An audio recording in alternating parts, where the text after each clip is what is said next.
1 second. Okay. So, it is safe to say that everyone here uses some form of bottled beverages or bottled or packaged beverages in their everyday life. It could be a cold beer packaged in a glass bottle, or a refreshing bottle of water on a hot day.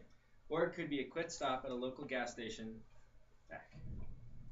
It could be a quick stop at a local gas station for a good old-fashioned Coca-Cola or a Gatorade. Once we are done with these bottles, though, what happens to them? Statistically, 17% of all bottles are sent to be recycled. This means that the other 80% are sent to landfills or on the streets. In 1947, 100% of all bottles were sold in refillable glass bottles and had a lifetime of up to 50 uses. By 1960, there were 4,519 bottling plants, all using refillable glass bottles. These were locally owned and operated and served separate market territories. This means whenever you wanted a bottled soda, you went to the grocery store, and that had a glass bottle that was filled right down the street, and once you were done with it, you sent it right back, and it got refilled. But with the innovation of metal cans and plastic or PET bottles came the decline of refillable glass bottles. These new innovations led to the creation of the one-way bottle. This means that once a bottle has left the manufacturer, it never comes back. It's either sent to a landfill or on the streets or clogging up waterways. By 2000, less than 1% of all bottles were refillable. So that means over 99% of manufactured bottles were discarded of, again with only 17% being recycled. This overproduction and waste of resources presents a serious problem and presents a major effect on the environment.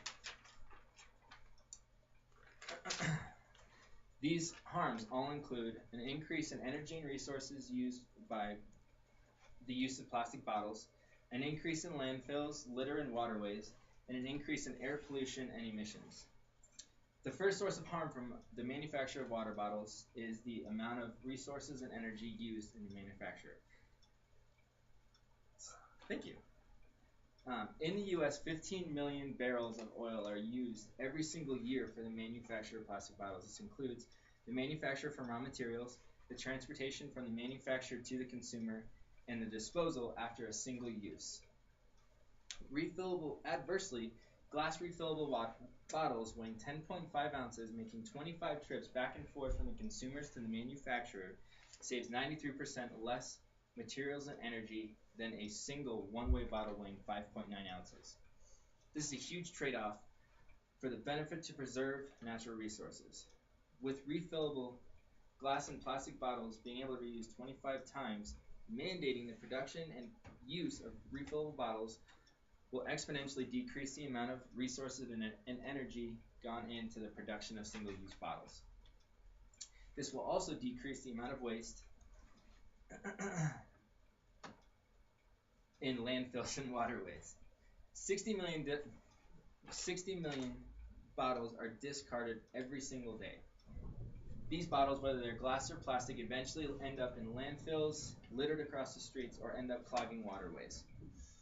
Glass and plastic both take an extremely long time to decompose. Statistics say that plastic bottles take up to 700 years. The process of decomposition for a plastic water bottle is actually what's called photodegrading. When a plastic bottle photodegrades underneath the sun in UV rays, it just doesn't disappear. It breaks down into smaller and smaller pieces, essentially never going away, just getting smaller and smaller. This process can be even more harmful to the environment than if it even stayed in smaller pieces. An example of this is the Great Pacific Garbage Patch. This is thousands and thousands of smaller patches of floating trash in between Hawaii and Japan. The debris in these patches range anywhere from rubber, metal, plastic pellets, which are used to make other plastic products, fishing nets, Legos, and of course glass and plastic bottles. Russell McClendon states in his article on the Great Pacific Garbage Patch that the estimated size of this floating landfill is roughly the size of Texas. Sea creatures and birds will eat these broken down pieces of plastic that have photodegraded underneath the hot sun, and it's detrimental and eventually causing death. As you can see here, there's a baby albatross that was washed up on shore, and you can see inside its stomach just tons and tons of small plastic pieces that once digested just stayed and it eventually killed it.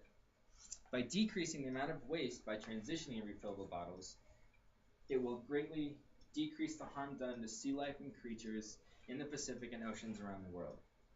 It will also eventually lead towards the reversal of the garbage patch through efforts of cleaning out this devastated area. The final result of the overproduction of bottles is the effect it has on emissions and air pollutions.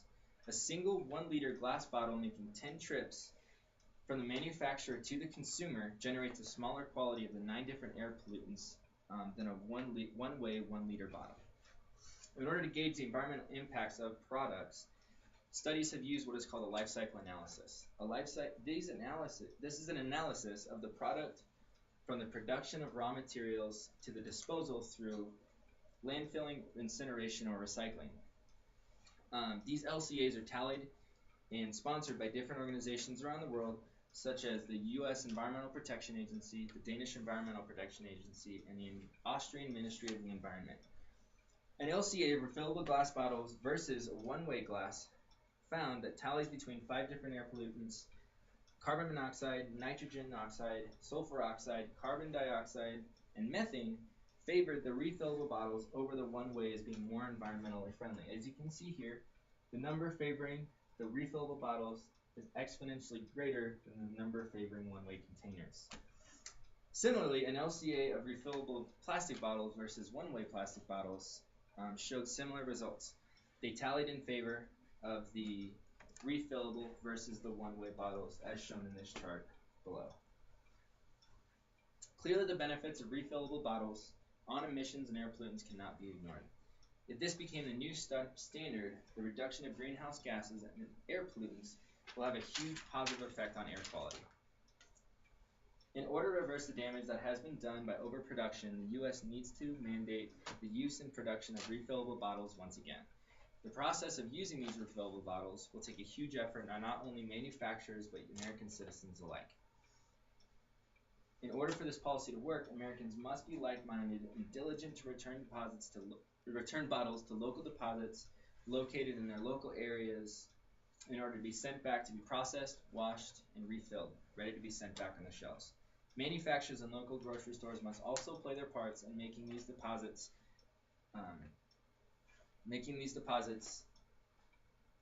available and quick and easy in order for consumers to drop their bottles off in order to be sent back. Through the efforts of everyone, this policy will quickly see the benefits of a cleaner environment and less energy and resources unnecessarily wasted. This policy will not only allow this generation to enjoy the beauty of the earth without bottles and trash littered everywhere, but it will preserve the future for generations to enjoy just as much as we did. Thank you very much. Show the audience again. We need the audience. A lot of good information.